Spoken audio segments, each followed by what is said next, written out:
तो एक बात होती है कि हिडन सॉल्ट। तो ये हिडन सॉल्ट क्या है? क्या हम जितना देख के खा रहे हैं, क्या हम उतना ही ले रहे हैं? और हम कितना ले रहे हैं ये हमको मालूम कैसे पड़ेगा? चलो,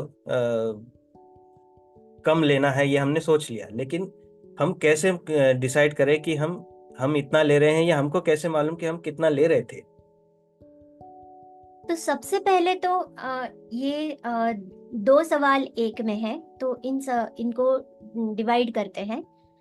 तो हम सबसे पहले ये सवाल का उत्तर देना चाहेंगे कि हम नमक कितना ले रहे हैं। तो सबसे पहले तो हम लोग जो ऊपर से नमक डाल रहे थे उसको डालना बंद कीजिए। जैसे सलाद में हम नमक डाल के खा रहे थे, या रायते में हम लोग नमक डाल के खाना खा रहे थे, कचुम्बर में हम लोग नमक डाल रहे थे, उसको बंद करें। फिर रोटी में चावल पकाते समय हम लोग जो नमक डाल रहे थे उसको बंद करें। सिर्फ सब्जी में गिनकर नाप कर नमक डालें। दाल में गिनकर नाप कर नमक डालें। ओके। अब ये गिनना और नापना कैसे है?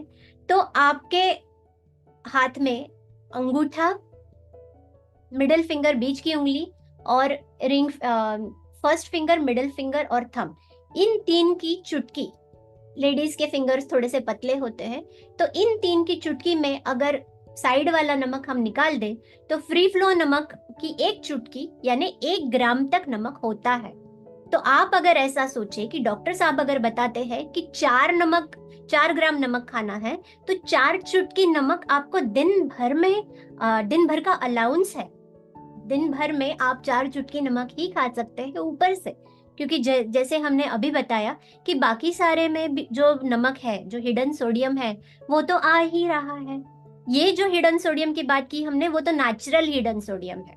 अभी जो एडेड है, जो आर्टिफिशियल हिडन सोडियम है, वो क्या चीज है? तो वो है कि हम अगर बिस्किट खाते हैं, हम अगर बेकरी आइटम्स खाते हैं, तो उसमें भी सोडियम वाला कोई तो भी नमक ऐड किया जाता है, जैसे सोडा है। हम लोग अगर ढोकला बनाते हैं तो ढोकला में हम लोग सोडा डालते हैं या इनो डालते हैं, तो उसमें भी सॉल्ट होता है। ठीक है। फिर हम लोग ये जैम, जेली, केचप खाते हैं, इसमें भी बहुत मात्रा में सॉल्ट या सोडियम डलता है। हम लोग जो ड्राइड फ्रूट्स खाते हैं, तो ये ड्राइड फ्रूट्स के कलरिंग में जो यूज किया जाता है केमिकल, उसमें भी सोडियम होता है। आइसक्रीम में सोडियम होता है, जैम में सोडियम होता है, जेली में सोडियम होता है। जो मीट प्रिजर्वेटिव, मांसाहार को प्रिजर्व करते हैं, उसमें भी सोडियम होता है। ये अलग अलग प्रकार के सोडियम है, sodium alginate, sodium phosphate, sodium nitrate.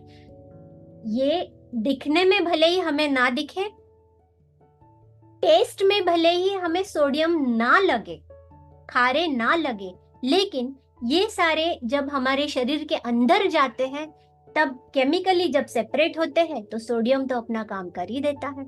इसलिए हम लोग कहते हैं कि रेडी टू ईट आइटम्स ना लें। अचार, पापड़, चटनी, सेवइयाँ, ये सारी चीजें हम लोग ना लें, क्योंकि एक अचार की फोड़ में बोलते हैं, मराठी में फोड़ बोलते हैं, एक अचार के टुकड़े में जितना नमक होता है, शायद वो आपके हफ्ते भर के नमक का अलाउंस हो। तो अगर हम लोग अचार की एक छोटी सी ये भी खाते हैं या आधा पापड़ भी खाते हैं, तो बहुत सारा नमक शरीर में एक साथ चला जाता है।